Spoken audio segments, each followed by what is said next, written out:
Hello my magical beans, it's Silver. So in today's video I'm going to be going over my recent book haul, although it's more of a manga haul because I don't have any actual books from my recent book buying. It's a bunch of mangas, which I do love mangas, so I'm very excited to read all of these and I can't wait to share it with you guys. So without further ado, we'll jump into my recent manga haul. So the first manga on my list is volume 8 of Monthly Girls Nozoki-kun. So you're probably wondering why volume 8?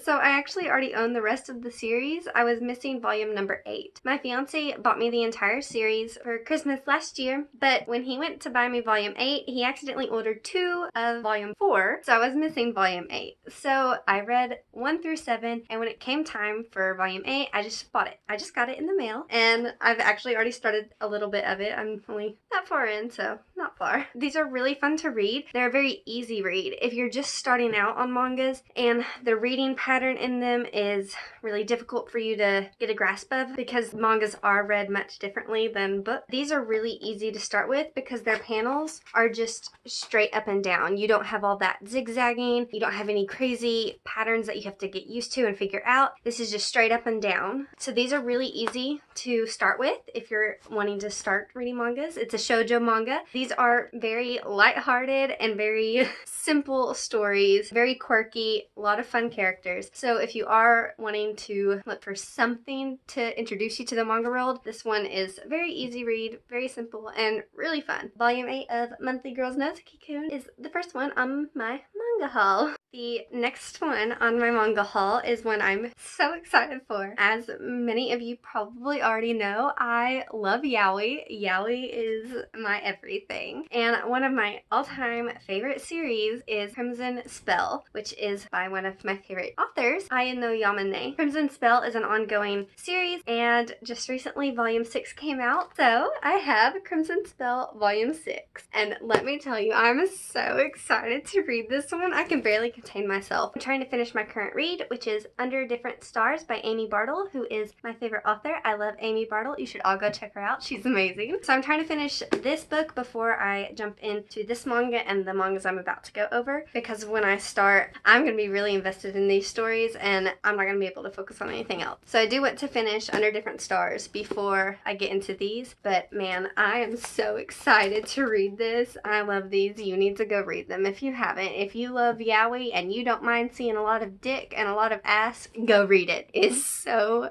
good. So I only have one other thing to go over from this book haul, but it's 5 different mangas. So I did get quite a few mangas in my recent book haul, but these are all from one set, so this is kind of going to be a shorter book haul in a way. I recently read volume 1 of The Water Dragon's Bride. When I read this and when I purchased this, I wasn't really going into it with any sort of expectations. I really bought it because the cover is just gorgeous. I love the cover. And then the synopsis sounded really interesting. And let me just say, when I read this manga, it surprised me how much I loved this. I read it while I waited on my mother to get ready for work, read it on the way to work, and then read it the hour before I had to clock in. I read it in 2 hours because I just couldn't stop. I was not expecting everything that this manga gave me. Our main character, Asahi, she's a little girl, and one day she is outside in her backyard and she gets swept away into another world through their pond. When she gets into this new world, she's really confused. She's stumbling around in the woods, not really sure what's going on. And 2 little kids from a village find her and they offer to take her back with them to their homes in hopes of helping her find her family and where she's from, because no one's really sure what's going on. So she goes back with them to their village, and the little boy Subaru, who is the one that really wanted to take her back more so than his sister, he becomes a good friend for her and they seem to be getting along really well. And little does he know that his village actually practices sacrificing a girl to the gods in hopes that the gods will bless and protect their village. So the mother of Subaru takes Asahi and sacrifices her to the gods at a lake near their village. And Subaru gets there too late to save Asahi, which is something that really drives him for the rest of the manga, is to save her and to stop this from ever happening again. Well, Asahi he does get sacrificed to the gods, but she doesn't die. The water god, who is another main character, picks her up and sort of just holds on to her. He's very intrigued by this situation and by humans in general. He looks to them as entertainment, and I think the character progression we're going to see in him is going to be so good, and I cannot wait to see the way he changes from being this very shallow, selfish, uncaring god into what I hope is going to be a very loving, compassionate, and empathetic god, and